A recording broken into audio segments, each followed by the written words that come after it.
معراج کی رات جب آقا علیہ الصلوۃ والسلام سدرہ سے آگے گزرے، آگے چلے تو میرے آقا فرماتے ایک نور کا عالم تھا، میں جس کے اندر سفر کر رہا تھا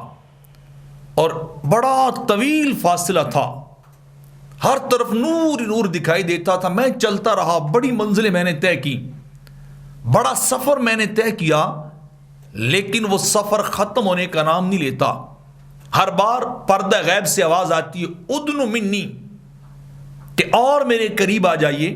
آپ فرماتے ہیں کہ جب ایک بار ادنو منی کا کلمہ میرے کانوں میں سنائی دیتا تو میں اتنا سفر آگے طے کر جاتا جتنا میں نے زمین سے لے کر اس منزل تک کیا ہوتا ہے، وہاں تک پہنچا ہوتا ہوں۔ پھر مجھے آواز آتی، 1000 بار میں نے سنا ادنو منی، اور قریب آ جائیے، ادنو منی، اور قریب آ جائیے۔ میرے آقا فرماتے اتنا سفر تھا کہ ختم ہونے کا نام نہیں لیتا تھا۔ میں چلتا جا رہا ہوں، چلتا ہی جا رہا ہوں، تو پھر ایک مقام پہ جا کے آواز آئی کف یا محمد فإن ربک یصلی، کہ اے محمد آپ رکیے، آپ ٹھہر جائیے، ان ربک یصلی، آپ کا رب خود اپنی ذات کے لائق آپ کے قریب آ رہا ہے،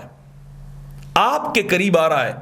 صلی یصلی تسلیہ، جہاں دعا ہے، رحمت ہے، صلاۃ ہے، وہاں چل کے قریب آنے کا بھی ایک معنی ہے۔ تو الجواقیت والجواہر کے اندر عبد الوہاب شعرانی رحمۃ اللہ علیہ لکھتے ہیں کہ پردہ غیب سے آواز آئی ماہی تو نے بڑا سفر طے کر لیا، تو نے بڑے مسافت طے کی، بڑی منزلیں طے کی ہیں، اور اب تو یہاں تک نہیں پہنچا، تو رک، تجھ سے ملنے خود تیرا خدا آ رہا ہے،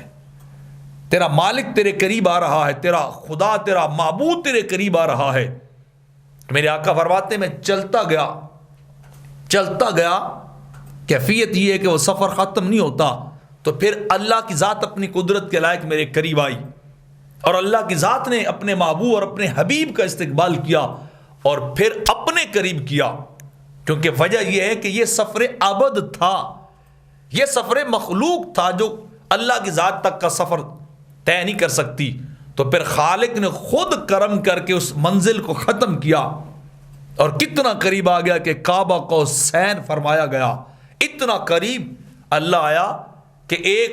قوس کی 2 سروں جتنا اللہ قریب آیا اور اپنا دیدار اپنے حبیب کو عطا فرمایا ہے۔